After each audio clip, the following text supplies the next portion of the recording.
اور فرش ادا پر دعا کی قبولیت میں اگر شک ہو تو اس انسان کو شاید فرش ادا کی عظمت کا ادراک نہیں ہے۔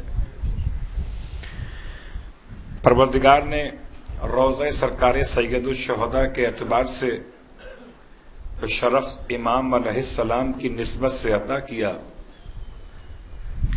اس شرف کو ائمہ اطہار اہل بیت علیہم الصلاۃ والسلام نے اس طرح بیان کیا کہ قبول الدعاء تحت قبتہ، کہ دعائیں قبول ہوتی ہیں روضہ حسین کے قبے کے تحت میں۔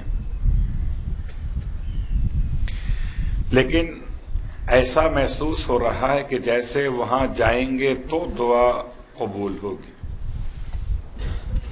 بلکہ شاید ایک اور انداز سے آپ اس کو محسوس کر سکیں کہ دنیا بھر میں جتنی دعائیں مانگی جا رہی ہیں وہ دعائیں براہ راست آسمان کی طرف بلند ہونے سے پہلے زمین کربلا سے بلند ہوتی۔ قبول الدعاء تحت قبتی کیسے ہو سکتا ہے؟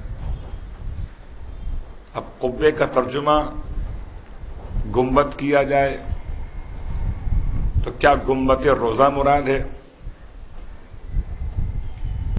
کیا وہ چار دیواری کی عمارت ہے؟ کیا وہ علاقہ حائر ہے؟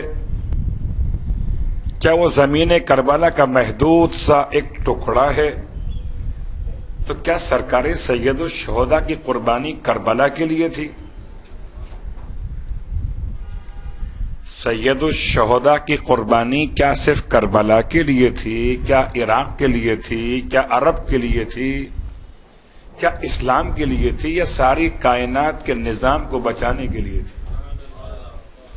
تو قبول الدعاء تحت قبتہ ہی ایک اس کا عموم ہے، ایک اس کا خصوص ہے۔ خصوص وہی ہے جو آپ نے سماعت کیا کہ جو وہاں پر اس گنبد کے نیچے کھڑے ہو کر دعا مانگے اس کی دعا خدا قبول کرتا ہے۔ یہ خصوص عموم کو اگر لیجیے، شیخ الحدیث علی اللہ مقامہ مولانا شبیر حسین نجفی، کون نہیں جانتا آپ میں سے؟ خاص طور سے وہ حضرات جانتے ہوں گے جو مشہد مقدس میں ایک زمانے تک امام رضا علیہ السلام کے زائرین کے لیے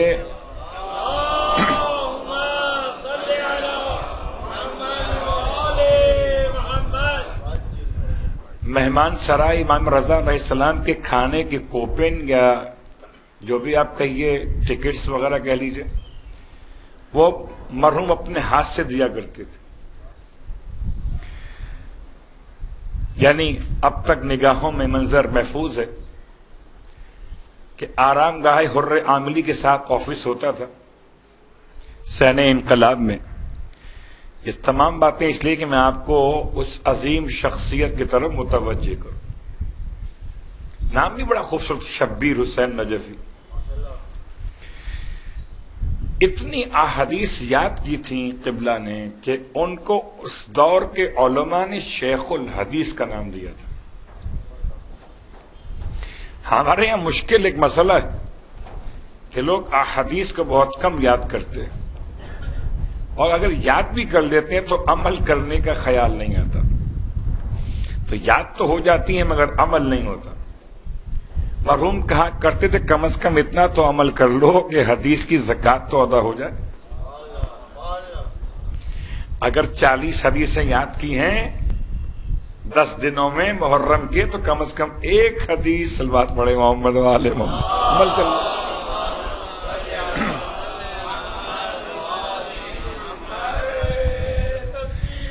اللہ اکبر یا رسول اللہ۔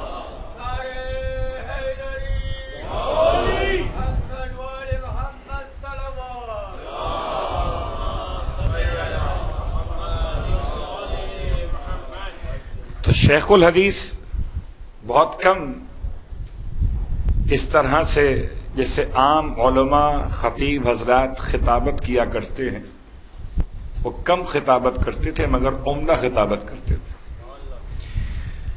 انہوں نے ایک حدیث اسی روشنی میں کہ قبول الدعا تحت قبت ہی بیان کی.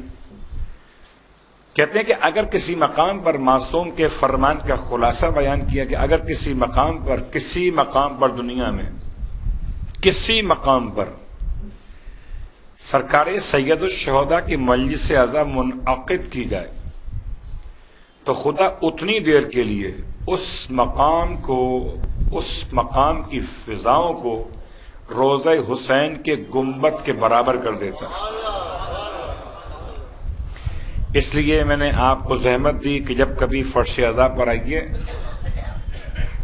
تو اس خلوص کے ساتھ دعا مانگیے جیسے روضہ حسین کے گنبد کے سائے میں دعا مانگتے.